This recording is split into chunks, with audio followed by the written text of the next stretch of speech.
కొమరం భీం ఆసిఫాబాద్ జైనూరు మండల కేంద్రంలోని ప్రధాన రహదారి వద్ద అటవీ శాఖ ఆధ్వర్యంలో ప్రపంచ పర్యావరణ దినోత్సవం ఘనంగా నిర్వహించారు. ఈ సందర్భంగా మార్కెట్ చైర్మన్ విశ్వనాథ్ మాట్లాడారు. వాతావరణం కలుషితంగా మారడం వల్ల అడవిలో చెట్లు లేకపోవడం వల్ల అనేక వ్యాధులు వస్తున్నాయని తెలిపారు.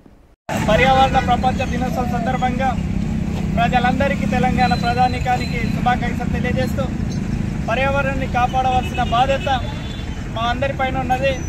రైతులు, వ్యవసాయదారులు అందరిపైన కూడా పర్యావరణాన్ని కాపాడుకుంటూ మీరందరూ కూడా ముందుకు సాగుతారని మేము తెలియజేస్తూ, అదేవిధంగా ప్లాస్టిక్ వాడకాన్ని కూడా మనం నిషేధిద్దాం, పర్యావరణాన్ని కాపాడుకుందామనే నినాదంతో ఇవాళ ముందుకు సాగుతున్నటువంటి ఫారెస్ట్ అధికారులకు కూడా తెలియజేస్తున్నాం.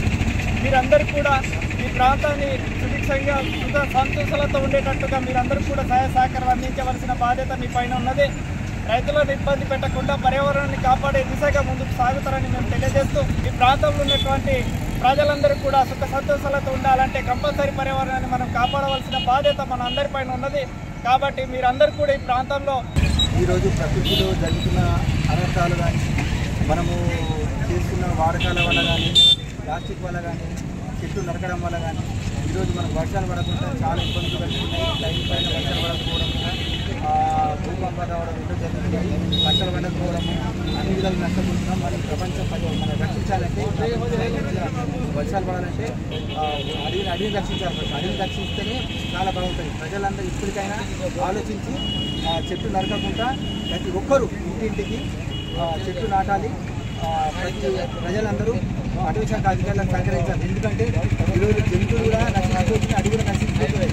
అది జరగకుండా ఉండాలంటే ప్రతి ఒక్కరూ సహకరించాలి. అందరి బాధ్యత, మా ఫారెస్ట్ అధికారుల బాధ్యత కాదు, అందరి ప్రతి ఒక్క ప్రజల బాధ్యత.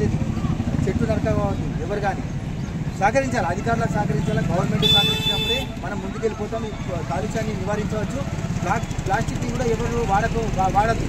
ఈ ప్లాస్టిక్ వల్ల ఎన్నో క్యాన్సర్ రోగాలు వస్తున్నాయి, ఎన్నో అనారోగ్యాల పాలవుతున్నాం. ప్లాస్టిక్ వాడద్దు, నిషేధించుకోవాలి. ప్రతి ఒక్క ఇంటికి మొక్కలు నాటాలి, రోడ్డు పైన నాటాలి, ఇంట్లో మొక్కలు నాటాలి. ప్లాస్టిక్ కూడా వాడద్దు. ఆ చెత్త చెదారం కూడా షాప్లో ముందు వేయద్దు. ప్రతి ఒక్క షాప్ ముందు చెత్త వాటి వల్ల అప్పచెప్పాలి.